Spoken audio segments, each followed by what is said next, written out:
뉴스룸을 시작하겠습니다. 서울 서부지법에서 약 4시간 반째 윤석열 대통령이 구속영장 심사를 받고 있습니다. 윤 대통령은 이 가운데 40분 동안 직접 스스로를 변론하기도 했습니다. 모든 수사와 조사를 거부한 채 버티기 여론전만 벌이고 체포 이후에도 이름조차 답하지 않더니 구속기로에 놓이자 갑자기 전략을 바꾼 겁니다. 특히나 출석한 법원은 관할권도 없으면서 불법 영장을 발부했다며 인정할 수 없다고 해왔던 서부지법입니다.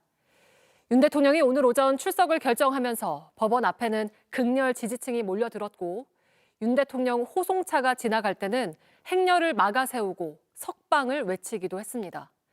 출석을 결정하며 이런 대규모 여론전을 의도했을 거란 분석도 나오는데 먼저 서부지법 연결해서 심사 상황부터 알아보겠습니다. 자, 김태영 기자, 윤 대통령의 구속 심사가 아직 이어지고 있는 거죠? 네, 오후 2시부터 시작한 구속심사는 현재 4시간 반가량 계속 이어지고 있습니다. 공수처검사와 변호인 양측이 PPT 등의 방식으로 70분간 발언했고 이어서 윤석열 대통령이 직접 40분간 긴 발언을 했습니다.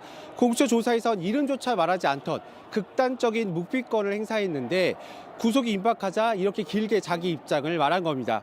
조금 전 5시 20분쯤에 20분간 잠시 휴정했다. 지금은 다시 시작한 상태입니다.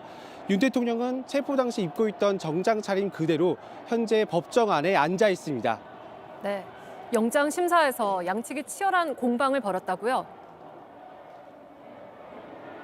오늘 영장 심사에는 공수처검사는 6명, 윤석열 대통령 측 변호인은 8명이 출석했습니다.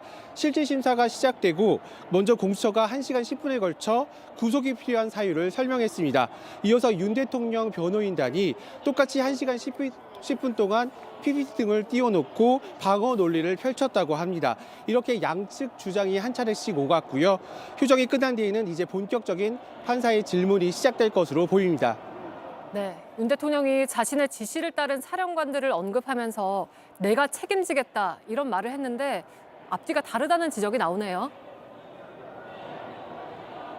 네, 오늘 먼저 변호인들이 대통령의 신문에 출석한 이유를 설명했는데 한번 들어보시죠. 대통령의 명을 따른 것에 불과한 이 군 장성들과 경찰청장을 부당하게 내란죄로 이렇게 구속한 것에 대해서 잠시만요. 굉장히 안타깝게 생각하고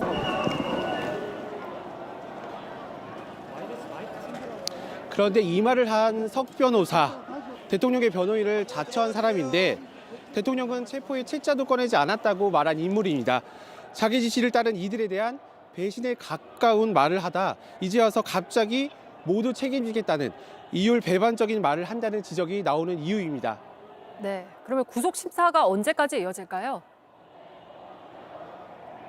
아직은 전혀 예측할 수 없습니다. 윤 대통령 본인이 직접 출석했기 때문에 상당 시간이 걸릴 것으로 보입니다. 과거에서 전직 대통령이나 거물급 피의자가 신문을 받을 땐 굉장히 오랜 시간들이 걸린 바 있습니다. 6명의 검사가 출석한 공수처 또한 매우 자세히 피의 사실을 설명할 것으로 보입니다. 지금까지 서울 서부지법에서 JTBC 김태형입니다.